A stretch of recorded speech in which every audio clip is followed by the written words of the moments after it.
We're all loaded up, ready to go. Let's go build a fireplace.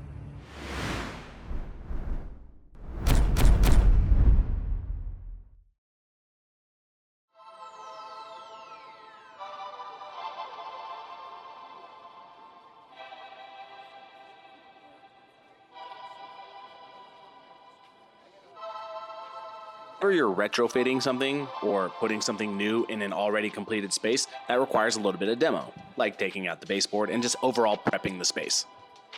What this does is allow the framing to attach flush to the wall. I'm prepping the framework or pre-assembling it outside and then bringing it inside. First framing that I'm assembling and then installing are the sides or the depth of the fireplace.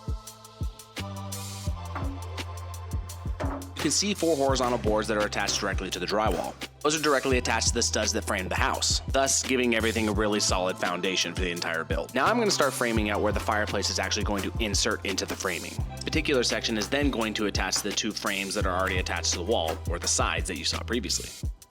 Included in this section is a little spacer that's going to give me the gap between the floor and the bottom of the fireplace, which is about 8 to 10 inches. One could very easily say I should have made this all in one piece instead of 2 separate sections that are connected to each other, and honestly I probably should have, but hindsight's 20/20. Once this section is all fully assembled outside, I'll bring it inside and then attach it to the 2 side sections that were installed previously.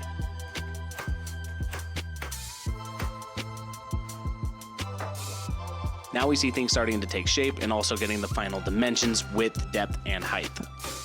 Now, while I do trust the dimensions that were provided, you always want to test fit by putting in that fireplace and making sure what you framed out is actually correct before you start putting in cement board or drywall or whatever else. I'm going to take this time to give Rigid a massive shout out. They sponsored this video but also sent all of the tools down to Texas for this remote build, and they could not have been more perfect for the job. Battery life was amazing on every single tool. Power was never limited and exactly what I needed. And seriously, you cannot beat their lifetime service agreement.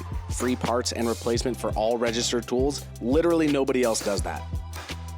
Now back to the framing. As I work my way up, there's going to be another little alcove for where the TV bracket is going to rest. Within that alcove, there's also going to be the electrical outlets for the TV to plug into. Alongside this fireplace, there is going to be cabinetry and shelves on the right side. Now that the framing is done, I'm going to start prepping the countertop, which is made out of ash. After planing all the boards to make sure they're the same thickness, I'm going to drill holes that are going to accept the dowels that help with alignment during the glue up. That means it's time to get this countertop in glue, clamp it up, let that set aside and set for a couple hours or even a day while I do other parts of the project. Now this fireplace is going to have tile or stone wrapped all the way around it, which means I need to wrap it in cement board, not drywall. With a simple blade change, taking out the wood blade and inserting a hardy blade, which can cut stone, I can break down the sheets of cement board to help wrap the fireplace. A track saw is a fantastic tool for this, and honestly, it's made for this kind of work. One note that I highly recommend, wear a mask and glasses when you're breaking down cement board because that dust is nasty. Once the cement board is broken down to dimension, you need to attach it to the frame with special screws. Do not nail it on.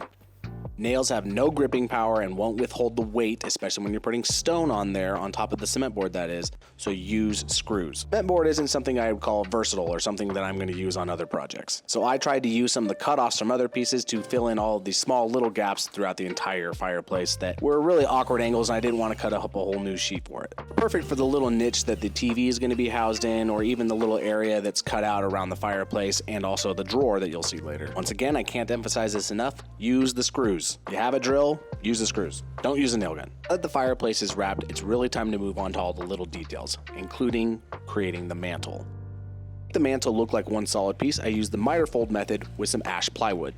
Cut the edges to 45 degrees, glue them up with some tape to kind of make sure it's nice and tight, and the nails hold it in place while it sets. The pieces inside the mantle are there to make sure everything stays nice and even and square. The countertop has now sufficiently dried in glue, and so it's time to take it out of the clamps and trim it to size. An absolutely perfect use for track saw yet again. Also getting it ready for finish by sanding and throwing on a little edge detail with the router. I personally do like to sand before I do the edge detail, but you're going to go through multiple grits of sanding, so honestly if you do the edge detail with the router and then sand, it doesn't really matter. This is a personal preference.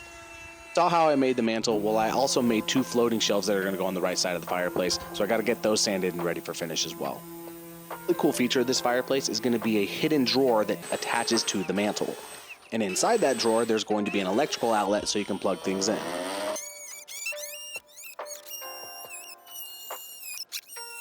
There's a multi-tool to cut out the little area for the outlet. You can also use a jigsaw. Should note that I don't do any of the tile work on the fireplace. So while I'm out making the shelves, finishing them, the countertop, there's actually another crew inside doing the tile work. That's just completely outside of my scope of things to do. While that progress is being done inside, I'm outside finishing the countertop, the shelves, the mantle in their stain, and also their poly, getting them ready once the tile is all set.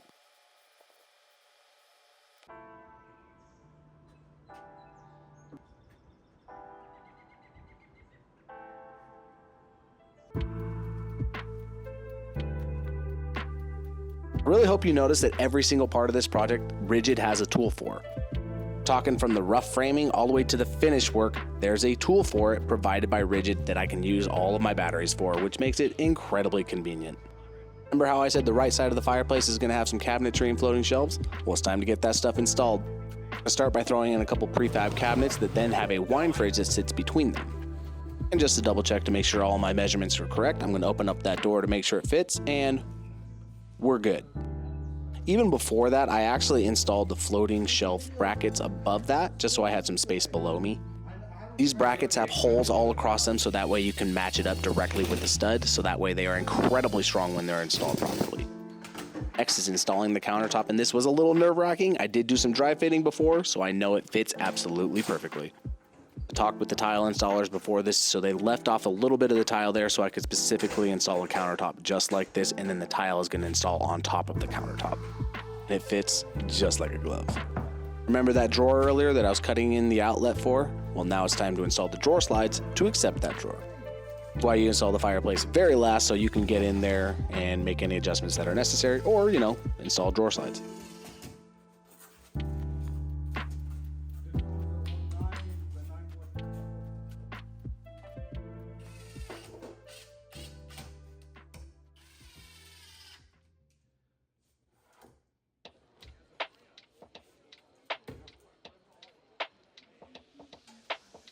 Now that the drawer slides are installed on the fireplace, I gotta install the drawer onto the mantle and then make sure everything fits. I don't show it here. This did take a little bit of adjusting, sliding this over that way, that over this way, but in the end, I got it to fit. And I gotta be honest, it's pretty gratifying when you push that sucker in and it fits perfectly. Now that everything fits perfectly, it's time to install that outlet. Pivoting arm just slides right through that slot. The outlet sets nicely. You screw it in.